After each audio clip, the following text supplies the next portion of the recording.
అదే RTV app వార్తల్ని క్షణాల్లో చదివే అవకాశం ఉంటుంది. ఒక న్యూస్ పేపర్, ఒక టెలివిజన్ ఛానల్ మీ చేతుల్లో ఎప్పుడూ ఉంటాయి. మేము వాయికాడికి పోతే మా చెనిలో అచ్చులు పడ్డాయి. అది చూసి భయం అయింది.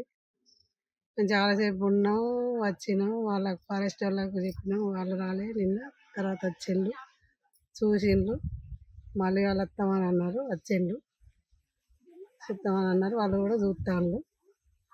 మాకైతే భయం అవుతుంది పోవడానికి. వారంలో జిల్లాలో పెద్దపులి సంచరిస్తుందని సమాచారం. అదే పెద్దపులి ప్రస్తుతానికి వరంగల్ జిల్లాలో ఈ రుద్రగూడెం, నారకేపేట, కొండాపురం శివార్లో దాని పక్కమార్కు గురించాము. తద్వారా ఏంటంటే పెద్దపులి సంచరిస్తుందనే వార్త జరిగింది.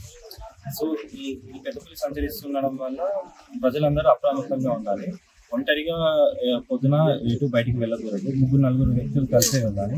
ఒక 2-3 రోజుల వరకు వ్యవసాయ పనులకు దూరంగా ఉండాలి. రాత్రి వేళలా అసలు బయటికి రాకూడదు, ఎందుకంటే పెద్దపులి రాత్రి సంచరిస్తుంది.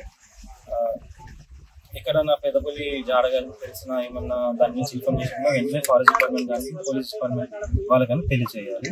సో మేము మా డిపార్ట్మెంట్ తరఫున తెలియజేస్తున్నాము, ఈ 2-3 రోజుల వరకు ప్రజలు అప్రమత్తంగా ఉండాలి. పులి ఏరియా నుంచి వెళ్ళిపోయిందని మేము స్పష్టమైన సమాచారం ఇచ్చేంత వరకు జాగ్రత్త పాటించుకుంటూ ఉన్నాము. గ్రామ శివార్లో నిన్నటి నుంచి కూడా పులి సంచరిస్తుందనే సమాచారం మేరకు ఫారెస్ట్ అధికారులు మేము కలిసి సంయుక్తంగా కలిసి ఈ యొక్క పులి వెళ్ళిన దారిని బట్టి, ఫుట్ ప్రింట్స్ని బట్టి, ఆనవాళ్ళని బట్టి ఆ చుట్టుపక్కల గ్రామాలు ఉన్న ప్రజలను వాళ్ళు అలర్ట్ చేస్తూ ఈ యొక్క దాని యొక్క మూమెంట్ రిట్రీట్ కంప్లీట్ అయ్యే వరకు కూడా ప్రజలు జాగ్రత్తగా ఉండాలని చెప్పని సరౌండింగ్ విలేజెస్ అందరినీ అలర్ట్ చేయడం జరుగుతుంది. మాది రుద్రగూడెము. మా ఊళ్ళో నిన్న మొన్నటి నుండి పులి తిరుగుతుంది. చేన్లల్లో పులి కాళ్ళ అచ్చులు ఉన్నాయి. మేము బాయికాడికి పని చేసుకోకుండా ఉండడానికి బాగా భయం అవుతుంది. బాయిల కాడ కూడా బోర్డు ఇబ్బంది అవుతుంది. పోకుండా ఇంట్లోనే ఉంటాను. మరిన్ని వీడియోస్ కోసం ఛానల్ ని సబ్స్క్రైబ్ చేయండి. లేటెస్ట్ అప్డేట్స్ కోసం వాట్సాప్ ఛానల్ ని ఫాలో అవ్వండి. ఆ లింక్ డిస్క్రిప్షన్ లో ఉంది.